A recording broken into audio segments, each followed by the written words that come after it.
Good morning, everybody. Hope you're having a wonderful Saturday. We are back with three quarters of the normal crew. Ken is currently on vacation trying to get a tan. So good luck to him doing that. Keyword Um, trying. Trying very hard. Well, not trying very hard because he's in the shade. So he has to be careful with the sunlight balance in his life. So we got normally, our guy Chris, president of Off the Ball Network, the guy who put all of this together. He's joining us. Third place in the NFC East. Good for them. Third On a place, 3-game winning baby. streak 3 in a with with row. with Tommy DeVito. We got the new first place in the NFC East after the ass whooping they put on Philadelphia last week. Mo with the Dallas Cowboys. Got another first place division leader right now There in you Jeff with his go. There he Miami is. Dolphins, who are on fire right now. And then you got me with my garbage ass team who's just waiting for them to fire their coach in 4 weeks. But Brandon Staley, he gets fired midway through the season. Josh McDaniels gets fired midway through the season. But for whatever reason, Ron Rivera, they can't touch him. Anyway. Okay, real quick, just because you said that, I just want you to realize, like, okay, McDaniels, you see when McDaniels got fired, and you see when Staley got fired, like embarrassing losses. The Commanders, like, if y'all have had one embarrassing loss this year, that was the time to fire him. If you weren't going to fire him, you knew you were just going to throw this season away. If you didn't fire him after the Bears game, you weren't firing him. Everybody else got fired after embarrassing losses. Like Staley, the fact that he got to go back on the plane for 45 minutes to ride from Las Vegas back to LA after that is just crazy. I would have told him, bro, you got to catch an Uber.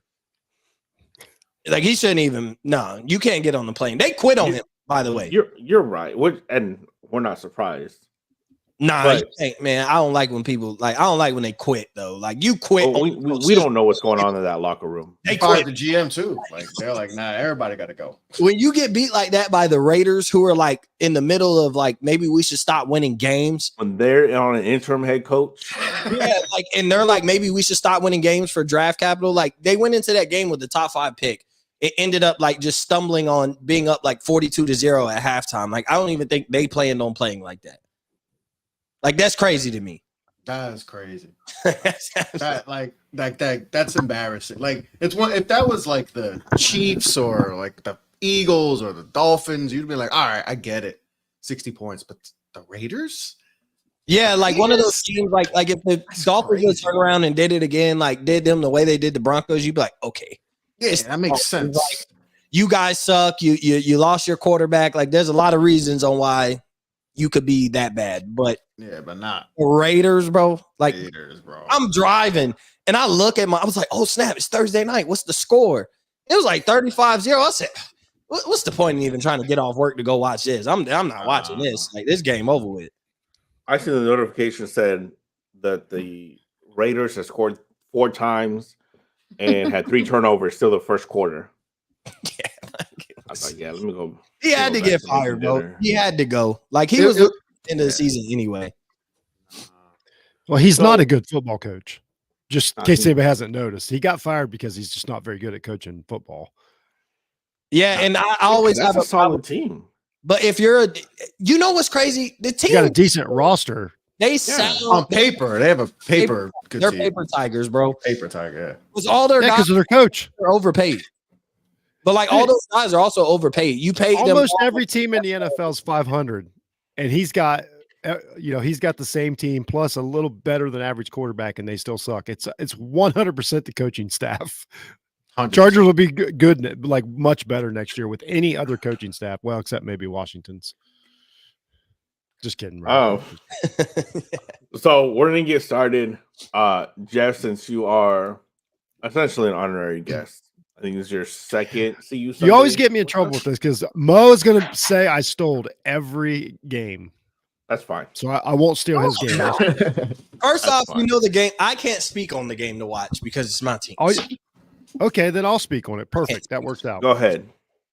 It's it's Bills Cowboys. With the loss the other night, the Bills now are back in the division, a chance to win the AFC East, get the Dolphins coming to their place, I don't think they can't get the number 1 seed or whatever. But the Bills are a good team that have had some really stupid losses. This is their chance to say we are back. We are back to where you thought we were preseason. Super Bowl contenders. We can beat anybody in the league. And that you got the Cowboys coming off a few weeks to where they've proven that they got to be taken serious. So if both these teams take the game serious, which I think they both need to, Cowboys don't want to give up, home field and give up this division race, and the Bills need to get in the playoffs, and they also, have to show that they're a legit contender again.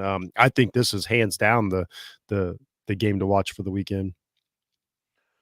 Yeah, I have one other game. I think it's not as good as this one, but obviously you pretty much said everything. It's not a bad. It's a pretty good weekend. It's a decent. I don't know.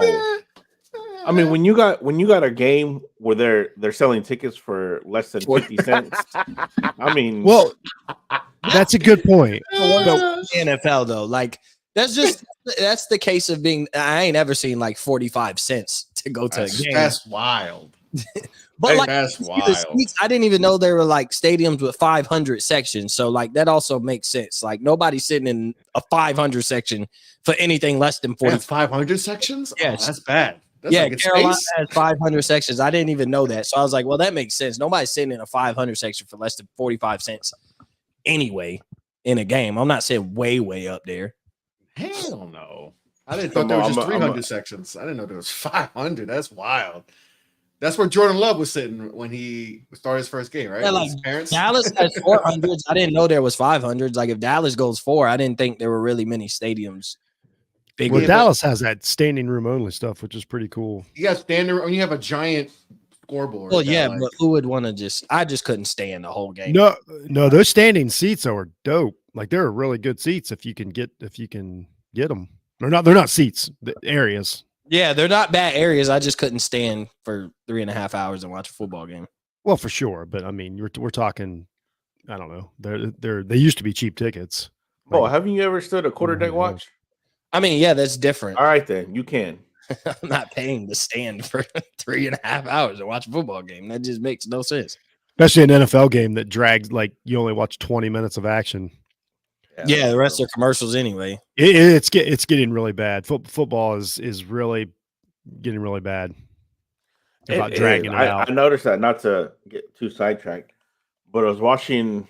I forgot which game I was watching. I was watching with my kids and did a series of commercials. The game came back on. The announcers said some things, and then they're like, "All right, we'll be right back after like a 30-second break." And my son was like, son looked at me. He goes, "We just watched commercials." I was like, "I know." Yeah, they're doing it like a kickoff. Like, they come back from baby. a touchdown, they do a kickoff, and then it's a commercial. Yep. And it's like college is worse. That I would kind of get, but they did no plays. Like they literally came back, mentioned something about the game, and then went right back to commercial. They have to get all their commercial time in. It's the last live TV that anybody watches. College is even worse. College is up to 4.5 hours for a game. Yeah, college is terrible. It's they're really putting out a sub-tier product right now. Capitalism, baby.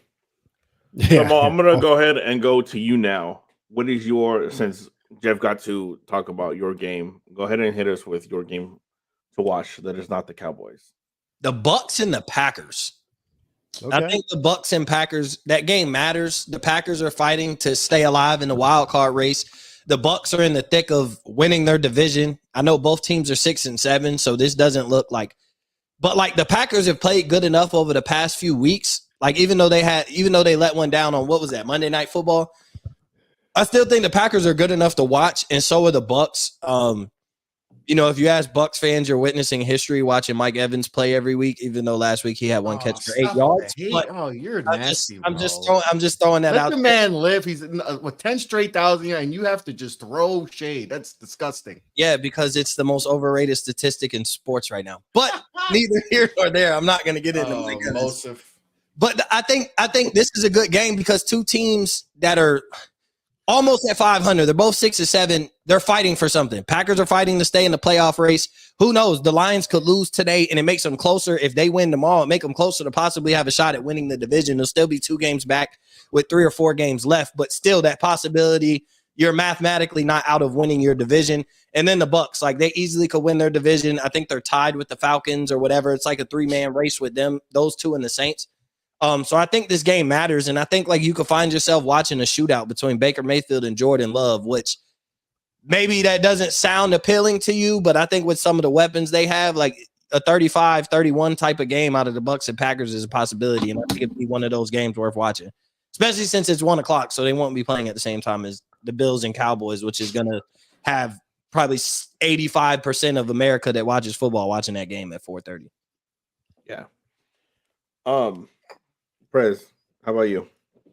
I'm gonna watch Tommy DeVito take on the New Orleans Saints and take down with his agent and company. Oh, I'm only watching that. Like I said, the matchups are there, whatever. My Giants are in it, baby. We're back. We're back, baby. I'm excited. I mean, I know there's a lot of fans that are probably like, this sucks because like, we're not going to get a chance to get a quarterback and all that. But I like to watch my team win games. I think that's good. And, it frustrates me because it's like, why did we struggle so much in the beginning of the season? And it feels like it's a completely different football team. But, even if we don't make the playoffs, I just want to see this game because I want to see them get more wins and build off all that. And, the DeVito story is cool and all that. I'm not going to say he's going to be our future starter. That's not the case, but he is playing better. Saquon looks good. The offensive line didn't give up a sack last week, I believe. Like they've been good. The defense, Thibodeau is playing good. He's the only Thibodeau in New York that people like right now. He's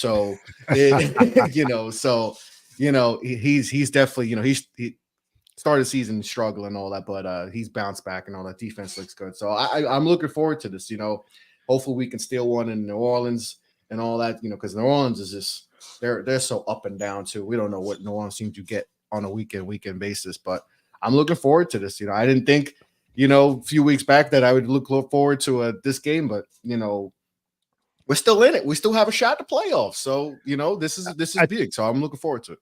And I tell you what, the Giants quarterback situation is better than New Orleans quarterback situation. I can tell you that. Yeah. They booed Carr. Right, last week they booed him when he came back. That contract is an anchor around them. They might as well. I mean, it just puts your feet in concrete when you're stuck to a guy like that for that kind of money. What a it drastic error. I don't get why teams just force themselves to do that, like the Raiders did with Garoppolo too. Like, why would It's the dumbest thing in sports right now. I think, what? I think, as a side note to all this, DeVito is a great, like all these backup quarterbacks that are playing Cincinnati game coming up here, in about an hour. With these, like, we're seeing these guys that kind of hang around and just kind of learn how to play, and they're okay, and they're winning NFL games as opposed to just overpaying for these guys that we know have a ceiling. And then getting strapped to these contracts. Like, I think we're closer and closer this year. I think it's going to finally snap that we're going to start treating the quarterback position like we used to. Like, it's just a position on the football field and not everybody searching for the next, Manning, Luck, Brady, whatever you think you should be getting. Like, no, get a couple decent guys in the draft, teach them how to play, make them interchangeable. That'll get you to the playoffs. Yeah. Like, that's the key instead of like putting the Bengals developing Browning and having him ready when Burrow went down. They're probably going to make the playoffs with him. Stop like this whole like try to have a superstar and then the guy behind him nobody's heard of is dumb. But what's crazy is, like, to Jeff's point though, is like if you think about it, like looking for the next Mahomes or Lamar or whoever it may be. Like, you end up passing on and you go down quarterbacks that didn't get passed up on that are starting and thriving. Yeah. Brock Purdy, Dak Prescott, Sam Howell. Like, you go to all quarterbacks who played a lot of football in college and that weren't drafted in the first round. So, like, the Sam Howell, that dude's a starting quarterback. That dude is going to be a starter in this league for some years. And if Washington ends up moving on because of ownership or whatever, somebody else will give him an opportunity. Dak Prescott's playing MVP football. Brock Purdy's playing MVP type football. You could give me their perfect situations, but at the same time, like, none of those teams drafted their quarterback with the number 1 pick. or a top 5 pick and then was like, oh, we're asked out and we ended up landing a Dak or Brock Purdy. Like, drafting, like we don't love this guy at pick 15.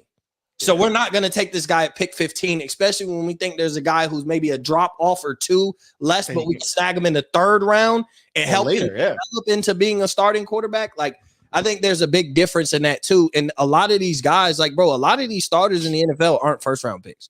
Like, when you really look at it, a lot of these guys aren't 1st-round picks, or they were like one man's Jared Goff was the former number 1 pick, and now he's playing like he was playing really good at the Rams. Don't get me wrong. The man made an NFC championship. He made a Super Bowl. Like, let's not act like he was absolutely trash. But even now with Detroit, like, he may not be good enough to win a Super Bowl. And once the Rams made it, they acted like, you know what? We got to get a quarterback that could get us there every year. And then Stafford wins it. But then Detroit is like, yo, we just got a guy who could win a lot of games and revive our franchise. And that's, I know he's a former number 1 pick, but people are out on Jared Goff, his contract and everything. Oh, he might be a bust. He had one great year. So, like, sometimes getting those game manager type of guys that can win you some games but may not win you the big ones, like, that still puts your franchise in a better situation than trading for, like, guys that you know are absolutely average and Derek Carr getting paid $35 million a year, or absolutely average and Jimmy Garoppolo. I don't get why teams taking on his contract. Like, I think that's crazy.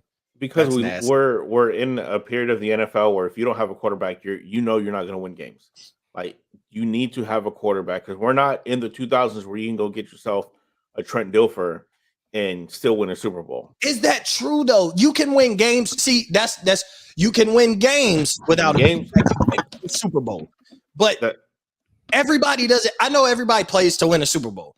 But let's be honest, like, when you then that's where the conversation should end. But at the end of the season, when you look back, if your team didn't win a Super Bowl, that doesn't make your season a failure though. And that's where everybody thinks, like, if we're not playing for a Super Bowl, what are we playing for? And it's like, if the Jaguars make the AFC Championship, like, that's not a season. That's not a failure of a season. If the Lions make the NFC Championship and lose, it's not like, oh my God, we got to improve over Jared Goff. Or if Washington made the playoffs and was very, like, if they ended up going on a run and with Sam Howell, you're like, we were very competitive in a 1st-round playoff game. Like, that's a successful season to build on. Sure. Only 4 or 5 teams walk in with, let's just be honest, realistic Super Bowl hopes. Everybody gets I want to win a Super Bowl, but right. But let me counter that argument with how you just the Jaguars, Lions, Commanders, whatever. Look at the Bills. When you're expected to get there, when your season expectations is a Super Bowl, and you don't get there, now look at the way everybody's talking about Josh Allen. Is he really the guy there? Should they move on from him? Should they move on from Sean McDermott?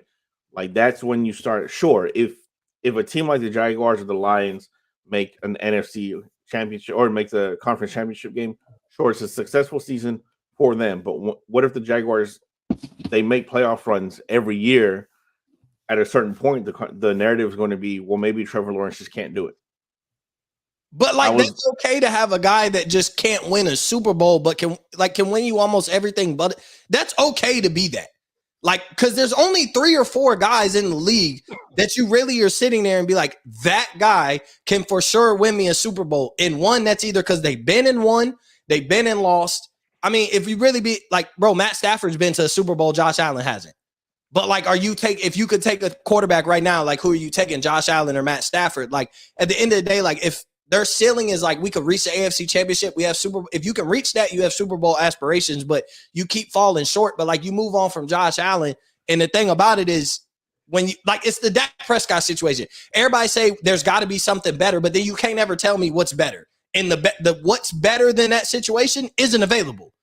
If you want to move on from Dak, that's cool, but you're not getting Patrick Mahomes, you're not getting Lamar Jackson, whoever you would take over Dak, those guys aren't available. So sometimes, like, being where you hope maybe he finally gets the job done, like being in that we can win a lot of games, we just might not win the Super Bowl, is better than, like, tanking and trying to find your quarterback for the next. Right. But again, which is why I say we're in a world where if you don't have a quarterback, you're not winning ball games. You're not winning a Super Bowl.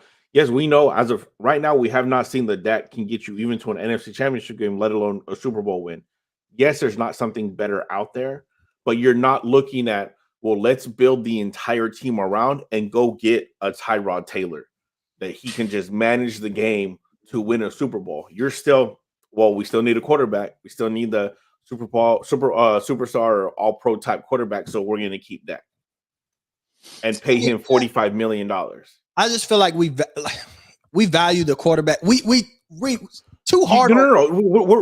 We're on the same page right there. Too hard on quarterbacks sometimes. Like I think we put unrealistic expectations because there's 2 to 3 guys in the league that can do it. Everybody wants Mahomes. You ain't get Mahomes. Yeah, but the problem is that's the problem though. Everybody wants Mahomes and everybody's overdrafting. That's the overdrafting of quarterbacks is bad. We need more. Yes, we need more teams to draft quarterbacks like in the 6th, where they're 7th round, where they're supposed to be, because then we have more realistic.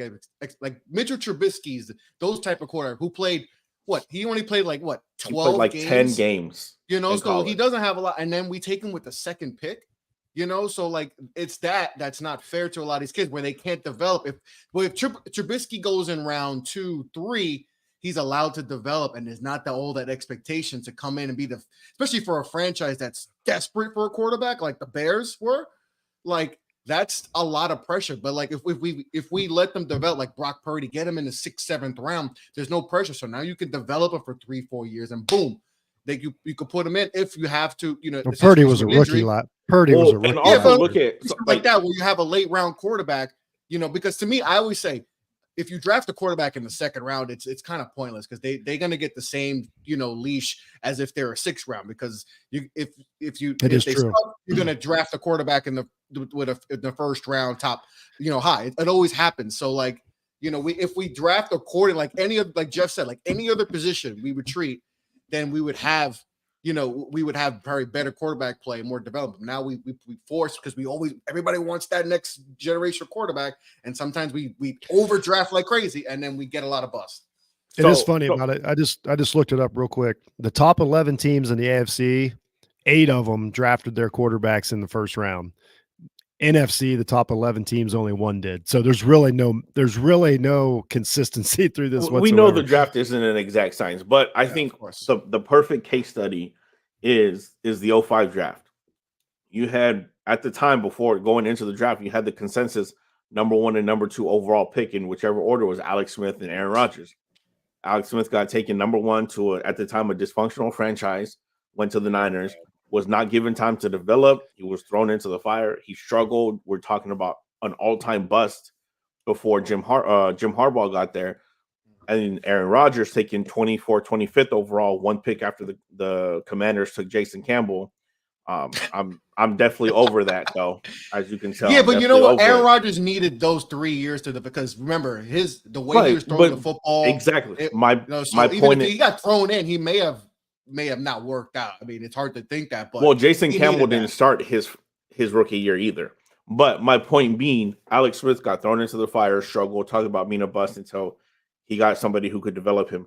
Aaron Rodgers got to sit behind arguably one of the best quarterbacks to ever play the game, and he's a Super Bowl champion and fake Achilles tear. Like that's so crazy.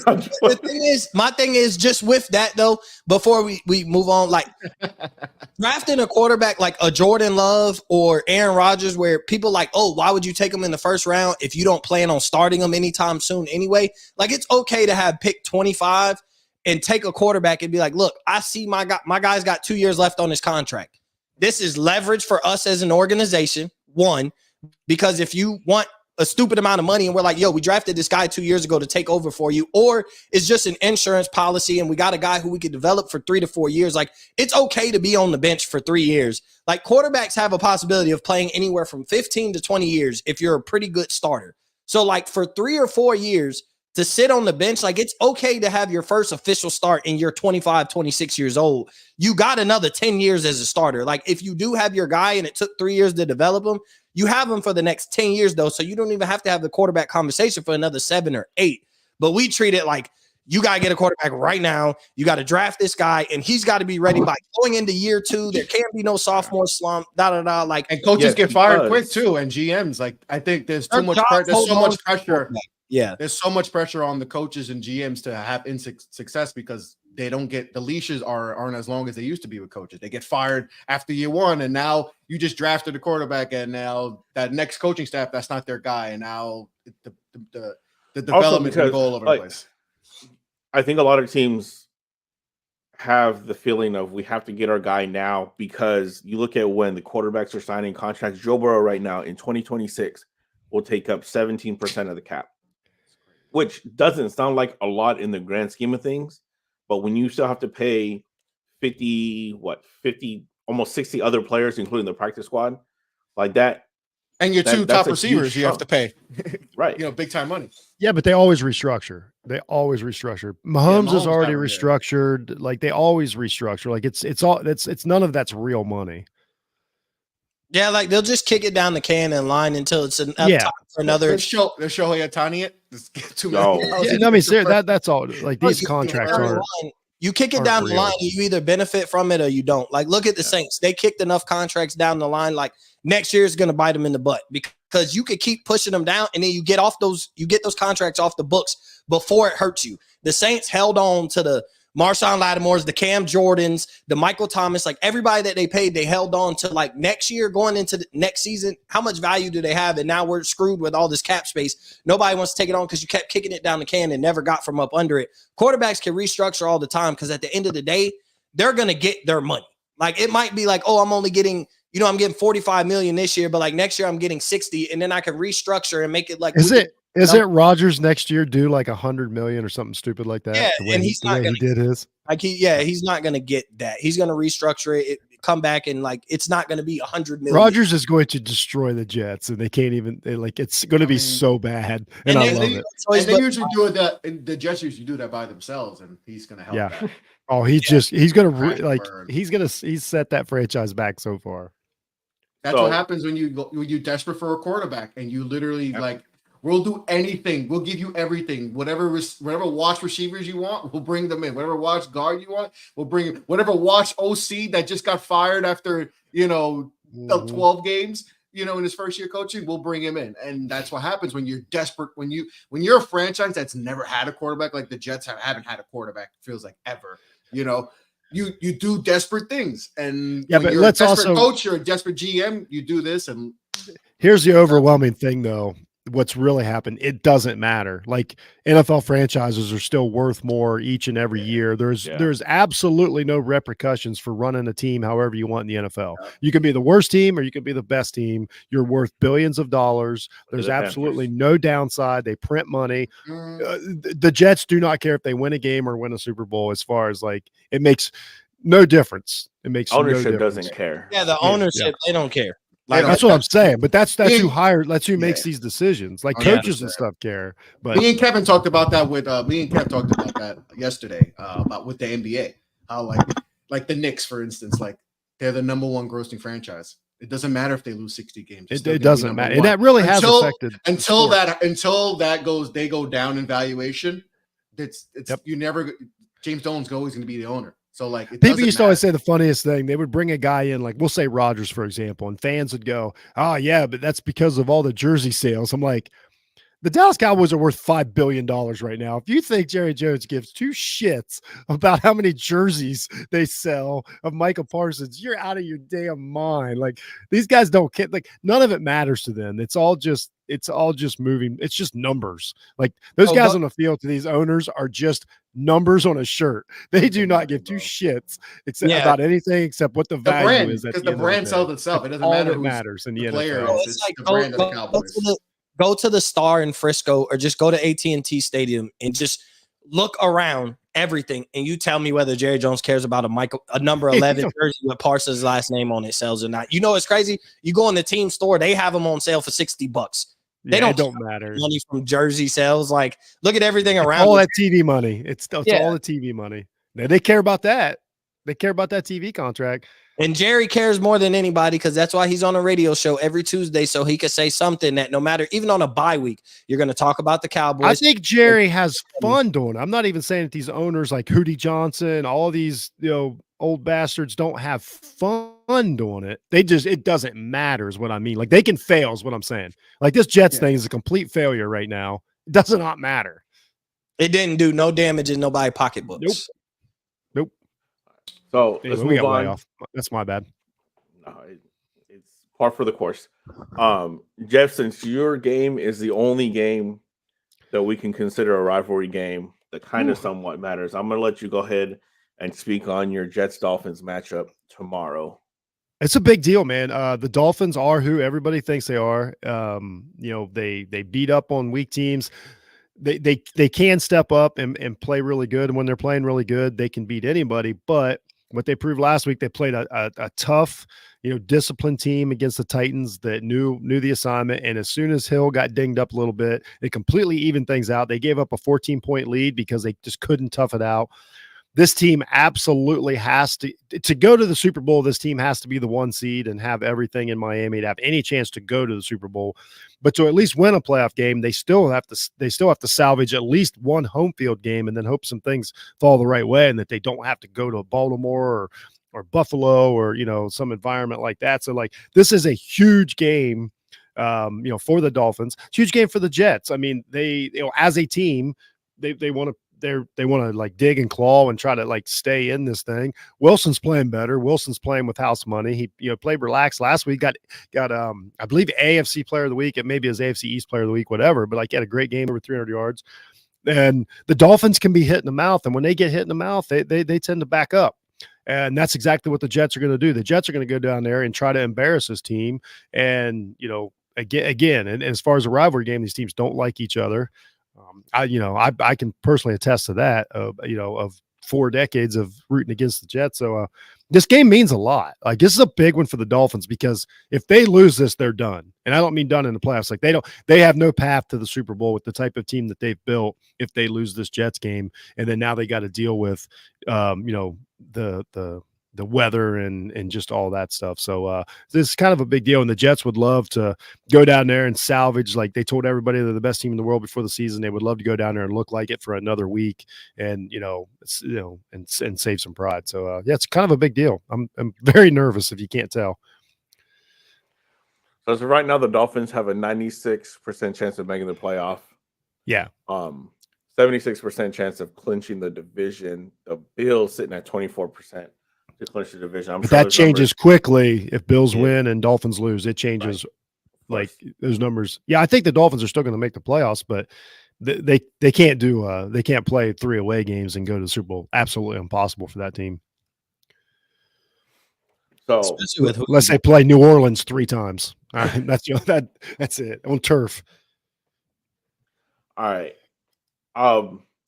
Chris, I'm going to start with you.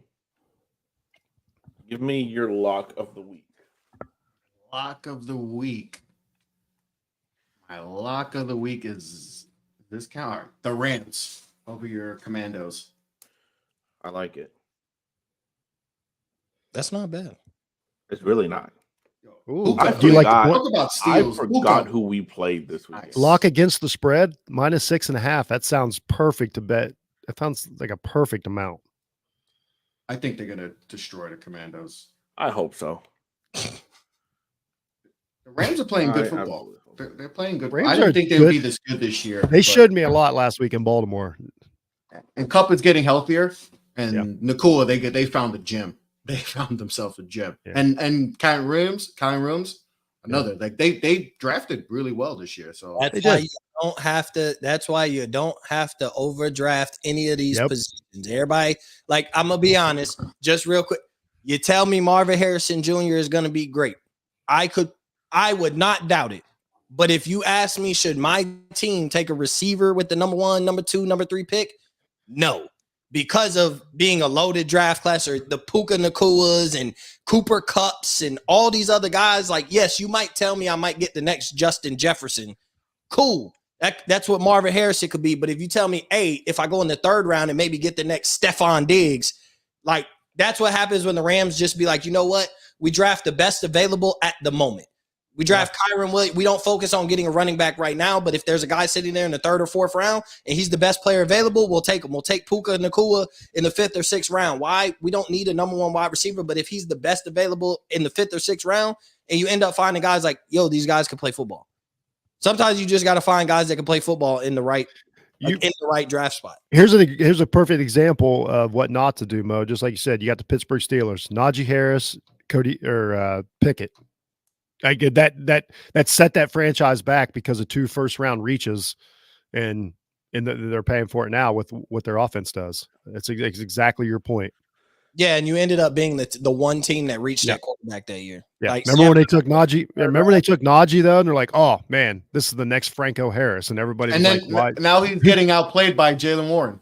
He's getting outplayed by everybody. But yeah, No, you're but, right. like, His own The teammates backup, outplaying him. yeah, he's He's much getting better. outplayed It's by not his even backup. close. Yeah, And Warren's a- there you go. So that's a great. That's actually a good point on the Rams. But they're a good. And Stafford's a really good quarterback. Like that dude is. The Falcons excellent. did the same thing too. Overreaching Yeah. for a receiver. Pitts is a receiver. He's not tight end. He's a receiver. A receiver And then that they same don't thing with fucking use. Robinson. Well, it's because Well, they went and grabbed a receiver they don't use at all. So it's all Two, right. yeah, and the other receiver Justin is- Fields is there next year. That offense going to look totally different. Mark Hey, my words. All right, Mo, give me your lock. my lock of the week. All right, let's just be honest. It's Miami against the Jets. Miami is not losing in Miami against the Jets. Zach Wilson being player of the week. That was a cute story for New York. Now we can wipe away New York football for the rest of the year. Tommy DeVito and Zach Wilson got their love. They won player of the week for the conference. Like, it's absolutely amazing. Now let's get back to praising and talking about teams that have a real chance of winning anything meaningful, and that's the Miami Dolphins, and that's with or without Tyreek Hill. Jalen Waddle will have a big game. Raheem Mostert will have a big game. I understand the Jets have this defense, but the Dolphins are way better at home.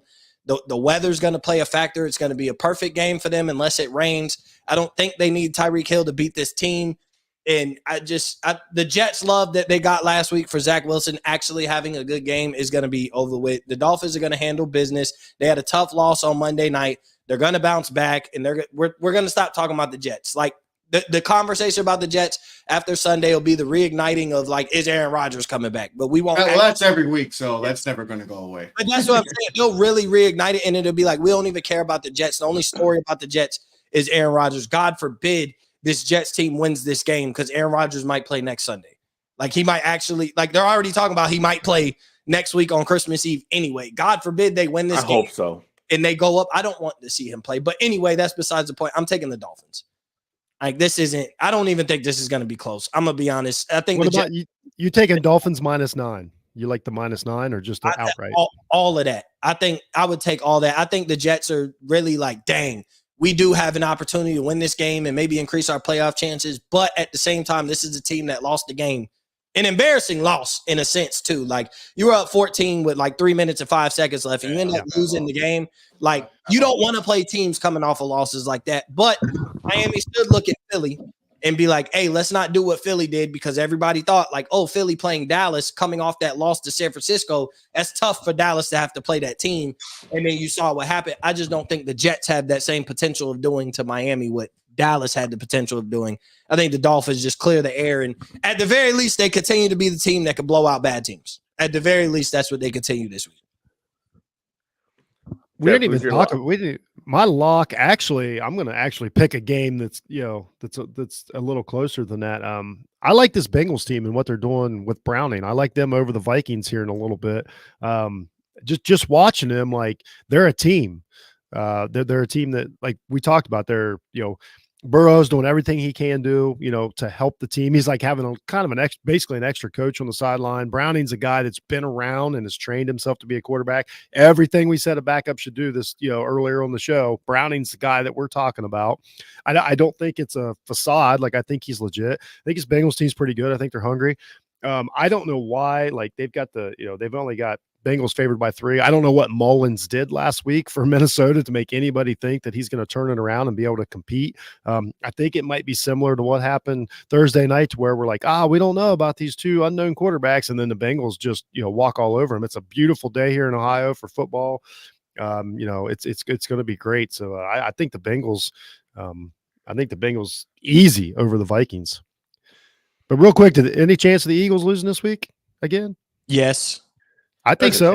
Yes. I think there's a real chance. Yeah. And Darius Slay. The Seahawks team can be feisty. And Darius Slay's not playing. So, like, you're already talking about a vulnerable secondary that's been, like, your weak point all year, and you're losing your best player out of it. Yeah. Like, is Geno playing? Yeah. Yeah. Geno's supposed to be playing. Seattle has that team, though, where, like, bro, they could kill you passing the ball. Like when your secondary is your weak point of your team, like Seattle can expose that. They got Tyler Lockett and DK Metcalf and Smith and Jigba. They got Will Dissly at tight end. Like they have a team where they could expose you if your secondary is not good. Geno Smith is good enough, and I could see Philly. And real quick, I think we're close. I think we're close to Jalen Hurts sitting out a game. I think he's hurt, and I think at some point they're going to have to be like, all right. So like I could see it being a situation where he limps off the field, and they're like, you know what, we gotta throw in the towel we got to get this guy some rest, or we're going to be in trouble come the playoffs. So like I think we're coming up, and I think obviously Vegas agrees. They only got the Eagles by 3, so I'm not reaching here. I'm just curious about the situation. We keep. It's one of these teams like. Eagles kind of got that stamp of like how good they are. And 2 things. Nobody will go back and look at last year's record again and the quarterbacks that they played. They won the games, but I'm saying like they just weren't tested like a lot of teams were. And then we're at week 13 or what are we at now? 15.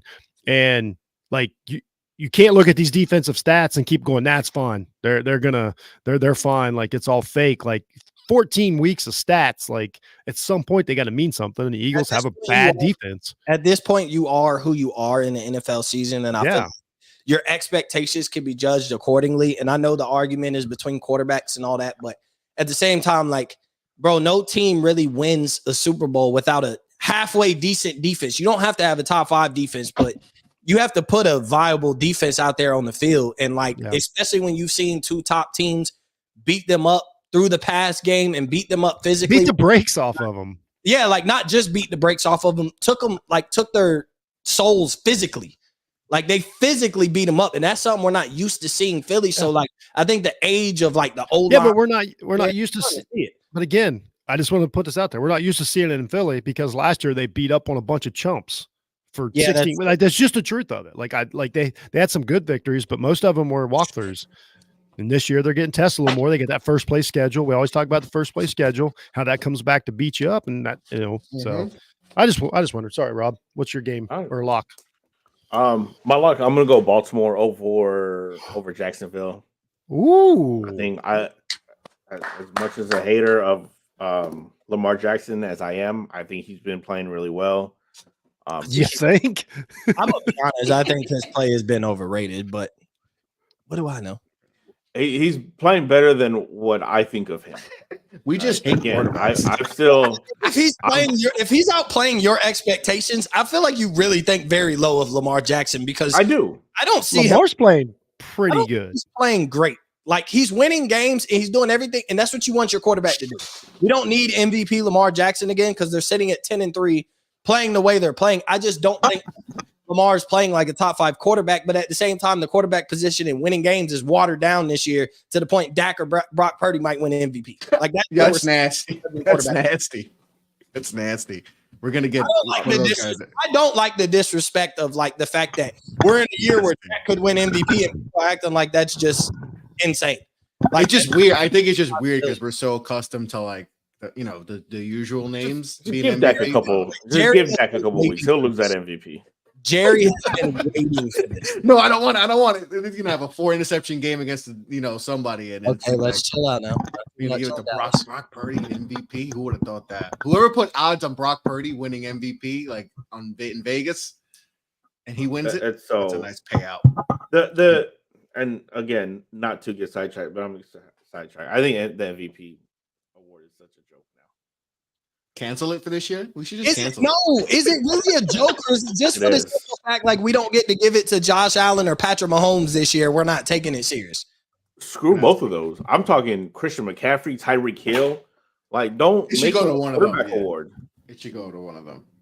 I don't disagree with that, but at the same time, like when you do have a quarterback that's actually like, I'm just saying we know it's a quarterback award in a sense, and like, so I mean the Christian McCaffrey's or Tyreek Hill win Offensive Player of the Year, like, but so how can you? So if you win to be Offensive Player of the Year, that means you are the best player on the offensive side of the ball. You're the best non-quarterback on the offensive side of the ball. Right, but it's not the best non-quarterback of the year. It's offensive player.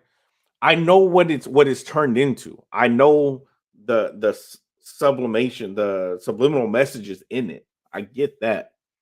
but you can't be offensive player of the year and then MVP be another offensive player. Then you weren't the offensive player of the year. The other dude was. They used to do that with the quarterbacks. Like Drew Brees would always win it, and then it would go to like Aaron Rodgers or Brady for MVP and all that. Like, Yeah. I don't like the way it goes, but at the end of the day, like I just understand it's a quarterback award. It's the highest, and I do too, which is why I don't care for it anymore. every It should be 15 years. It should be McCaffrey. McCaffrey should win it. Every 15 years, some oddball, wide receiver or something that has a great year comes and wins it, but like it's a quarterback award. I think the last time a non-quarterback won the award was 2011 when Adrian Peterson won it. And like, look, he had over 2,000 rushing yards. Like, it takes a lot for. You have to have an historic season for And running. Tyreek might break- is having a Tyreek historic might season. break 2,000 receiving yards, and he's not even talked I about. think he's considered, but at the same time, like he got talked about at the time, but then like the better Dak and Brock have been playing though, and the more games they're winning, it gets tougher to push aside quarterbacks. Like he was brought up when it looked realistic that it's not going to be Mahomes or Josh Allen. And then now like Dak and Brock are still winning games and playing elite levels and actually winning teams worth talking about. Like back-to-back weeks, Dak and Brock Purdy and Dak both annihilate the Eagles. Like that's going to up your MVP case. Well, that too, and like the league is so built, to focus on quarterback play now that it just by design, the quarterback's the most important player on the field because the league has made it that way. That's what they wanted. So it's going to be harder to get somebody to step, like a running back can't win the MVP because the league doesn't, like, it's not like 1980. It's not Walter Payton anymore. Like a running back's never going to be the focus of an offense and be irreplaceable. Quarterbacks are very, there's so much more important just because of how it's designed now. Like that's just how it is. It'd be like, it's like you build a race car for a driver. I mean, like the driver's the most important thing about the team. It's the same deal. Yeah. So Jeff, give me, who's your upset? Who are you looking at to upset this weekend? Oh, upset. Gee, I had one. Hold on here. Let me bring my schedule back up. I got sidetracked by the Purdy stats are really good. 3,525. And he's throwing the ball down the field now. It's not none of those. You know what? He always has. Like everybody talks about that. Purdy's air yards are ahead of Josh Allen's, the gunslinger. But nobody will talk about it because when players are going sideways and catch the ball, for some reason we think that they only ran 3 yards. If you're going sideways at 10 yards past the line of scrimmage, you're still 10 yards past the line of scrimmage. I mean, anyway, that's my Purdy rant for the day. Because I've argued about it all year. They're like, dink and dunk. I'm like, well, he's got better air yards than almost everybody in the league. Like, that's just the truth. Let's go with, you know what? That's a decent upset. Broncos Lions. Lions are favored by 5. In the NFL, that's a decent edge. I think the Broncos continue their winning streak. I think the Lions are reeling. I think they're kind of are who we thought they would be for the last couple of years. Just a decent team that says a lot of cool stuff and has an angry coach. But they have kind of a weak defense, and their offense has become, I don't know, a little more pedestrian, in the last 5-6 weeks. So I think the Broncos are figuring it out. Peyton's a much better coach, and I think the Broncos beat the Lions this week. I like that one. Chris, who's yours? Who's your upset? Going with the Giants over the Saints. I like it. I actually like it a lot. All in. And it's 5.5. 5.5. Here by 5.5. I think that's a little rich because their offense has been inconsistent, but I'm going with the Giants. I figured you would. Bo. Come on, man. Y'all gonna know do it? Y'all gave an opportunity for my boys to be underdogs because we're playing in Buffalo where it could rain. That's what we're discounting. Dak has to prove himself every week for the rest of the season because now he's in MVP talks, and this God grace team of the Buffalo Bills who literally have 6 losses and their season might be on the line against the Cowboys. You think everything's going to go right for the Buffalo Bills? Bro, give me Dallas. Dallas is winning this game on the road. They're 3-3. They're 3-3 on the road, and everybody likes to point that out. Okay, but outside of the one bad game against San Francisco, I know we lost to the Cardinals on the road. I get that. Bad early loss, and I said that loss could come back and bite us in the butt, and as of right now, we would have a chokehold on the conference and the division if we didn't lose to Arizona. We would outright be the leaders, even with the loss to San Francisco. Bro, we're gonna win this game. His Dak's stats are not as bad. They're literally pointing to the one bad game he had on the road against San Francisco and pointing that as he's a terrible road quarterback this year. Outside of that, he's played good. He played good against Philly. They just happen to lose when two great teams play each other. Somebody got to win, somebody got to lose. Bro, Dak is winning this game, and it's gonna put even more stamp. He's going to be much more of a favorite to win MVP after winning this game. But mind you, he's still got 2 more games to prove it. He has to beat Buffalo, he has to beat Miami, and he has to beat Detroit, according to everybody, to finally prove that he's a good enough quarterback to win anything. And he's going to do that this week. We're not losing to Buffalo. I'm sorry. I dare Stephon Diggs to call Stephon Gilmore old. I dare him to, because you saw what happened with A.J. Brown. So go ahead and piss him off if you want to.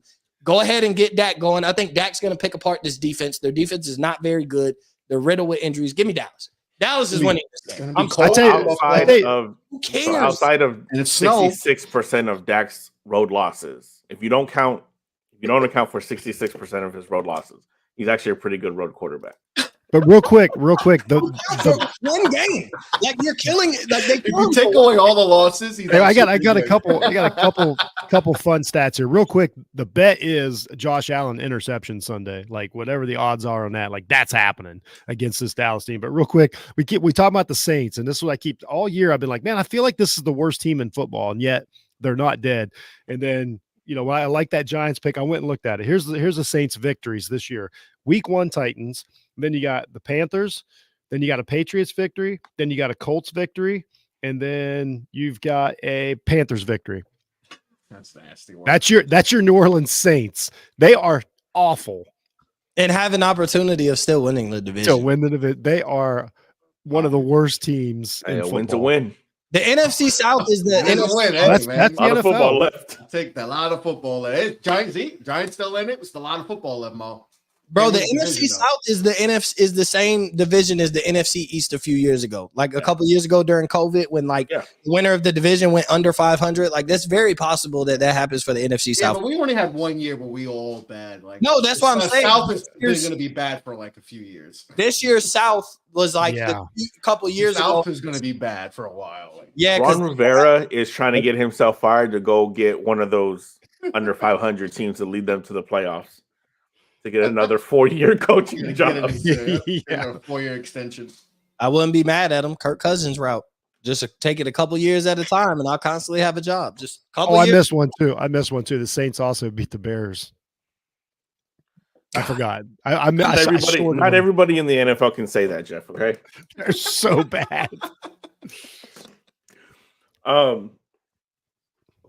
Yeah, so I got all of you through. My upset, I'm going Seattle over Philly. I like it. Speaking, I like it. Seattle, the Seahawks have always had a special place in my heart. I don't know why. For some reason, my last 2 playoff losses have been or 2 of the last 3 have been to them. But I don't know. I've always liked that team. I like Pete Carroll, so I'm rooting for Seattle this weekend in the Monday night game. Well, you lost to Seattle. What what's crazy? You bring up that Seattle when you guys lost to Seattle in 2005, right? 2006. We lost them in 2005 and 2007, I think. I remember that day because I broke up with my high school girlfriend. She broke up with me over the phone that day, right before the game. I remember watching that. I don't know why, and I just remember that game. And it made you feel better? I was horror. I was crying like a baby. And it was the games in the background, and I don't know why I remember that, but I remember the Seahawks, the Washington versus Seattle, and then she broke my heart before the game. So, man, I don't know why. I just remember that so vividly. Like I was in my room, pitch dark. That's a core memory, right? Listening to Neo. So sick of love songs. So tired of tears. Why can't I turn off the radio? Or repeat, when you just put those songs, and it's gonna break your heart. But there you go, just a little. Friends let friends trauma. Philly hasn't beat Seattle in some years either, right? Haven't they lost their past 6 matchups, dating back 10 years ago? I'm pretty sure Philly hasn't beat Seattle in quite some time. Let me look that up real quick. And I think the game's in Seattle. I'm pretty sure all week they were Seattle. Yeah, it is in Seattle. Philly hasn't beat Seattle in some years, based on matchups. They haven't beat them in the past few matchups that they played. Seattle is 12-7 all time. But as of recent, Philly hasn't beat them in a while. Not at least the last 5 years. which Yeah, is what like, I can since see. they've played, like it's been a while since they beat them in the past few matchups. Philly hasn't won. So like, And the last 5 matchups 16, 17, 19, January of 2020, and then the 1920 season, and then November 2020, which is the 2021 season. Yeah, it's been a minute. and Philly's on the Philly's a good team there, but that's it. They're just a good team. There's 4 or 5 good teams this year. It's going to be who's healthy. Philly's just banged up a little, and they haven't played the Giants yet, so you know. They haven't dealt with Timmy Cutlets yet. They haven't dealt with Timmy Cutlets, baby. You know what my favorite part chicken parm dinner. I just want to say my favorite part of the Giants story is that it's we're allowed to say whatever we want about this dude, and it's okay. Like it's just a point in time to where like he's just not a protected. We couldn't do this with a lot of we would never sit here and make a joke about certain Lamar Jackson. Like we can't make the same jokes we can DeVito is what I'm saying. So I'm really enjoying this time to where we can have fun with Tommy DeVito. Because his agent is literally an agent. But that you can't. That I hope his agent turns into the next Drew Rosenhaus. I want that man on TV every day. He's American treasure. It's ESPN needs to have an American game. It's the new Linsanity. It's the new Linsanity. It feels like New York always has this every because y'all were crazy. Decade, we always get this random player that has moments and all that, and then they turn into phenomenons. Yeah.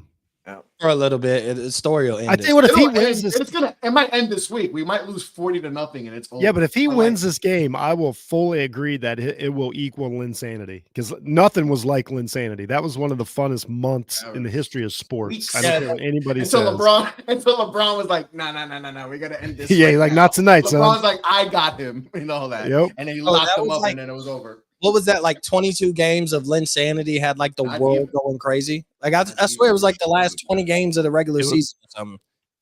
It was right before the playoffs. It was getting pushed in the NBA playoffs. He got hurt before the playoffs, and then the big thing was he was holding out because he wanted a contract, and he didn't play, and then it was over. Yeah, but he wound up having a good career and made a lot of money. Hey, he was a good ball player. Actually, he would be better now. That dude would love this league. More space, less contact. Yeah, he would have been perfect for now. Wouldn't be a superstar or nothing, but he would have been exactly. Asian Austin. Yeah, but he'd be making 30 a year. Yeah, he could have been the Asian Austin Reeves. That's simply what he could have been. Yeah, pretty much. Yeah. So time to pay some bills. If you're trying to go to any of the games this weekend, tomorrow you got college bowl games coming up. One starts today. I think it's on right now. Yeah, they're on right now. NBA games. A high podcast, head over to Off baby. the Ball Network, or head over to SeatGeek. Also head over to offtheballnetwork.com. But before you do that, go over to SeatGeek. Use promo code Off the Ball Network in all caps to get you $20 off your first purchase. You could take your whole family and your in-laws to the Panthers game.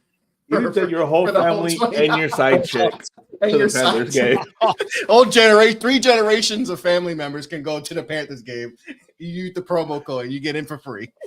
Y'all ain't right. And you'll have some left over for your next game. You have credit for $10 towards the next week, so you can go 2 weeks straight with using the promo code Off the Ball Network. That's crazy. $10 can get a family of 10 in a game. That's crazy. Ohio's up 17-0 on Georgia Southern. Yeah, and Howard didn't already scored on FAMU. Crazy. I'm not going to watch probably any of these bowl games. I don't really care. I might watch the Holiday Bowl only because I'm probably going to go to it.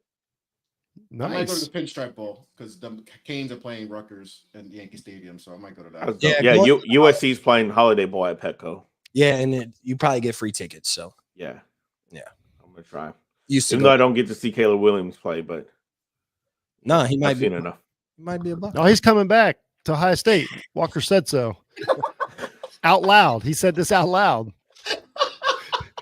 Walker could have privately we can talk about that after we cut the line. No, I'm just saying it was said. I did not put any. Before we get into that, because I actually want to hear about that. It. Chris, go ahead and tell people where they can find you. Off the Ball Pod. Follow me. Go follow Mo. Yeah, go follow me, Mo_Cheese15, Up the Flames, wherever you get your podcast, Field Stormers, wherever you get your podcast. Jeff, I'm back. Check out Jeff Needs Sports. do A that. lot of college football content right now. I'm going to have Mo on this week. We're going to talk about all the bowl games and have a lot of fun. Playoff predictions, the whole 9 yards. Transfer portal. Yeah. Miami's And, killing it, man. and where do we rank Ohio State with Caleb Williams next year? Are they the favorite? Per Walker. I heard they're getting Bo Nix too. Are you coming back? As a backup. Yeah. You already know you can find me, Evan C. Pod on Twitter, Football Chip Podcast on Facebook and Instagram. I'm going to try to do a Cruise Island this Wednesday, talking about the endangered species that is the zebras, the referees, and really mainly the NFL, but really in all sports, and how criticizing officials is one of the most taboo things you can do in sports right now. So definitely check that out. And can you beat a Wednesday or giraffe? Thursday. And can a group of 10 guys from Off the Ball Network beat a giraffe? I think that No needs to be a chance. show. We have a Zero shot. If Walker Is Caleb does Williams Walker coming to stuff- help? Caleb Williams transferred to Ohio State, we have a shot. Could Caleb Williams and Walker beat a giraffe? Is next on Jeff Needs Sports. Thank you guys for watching. I hope you have a great rest of your Saturday. And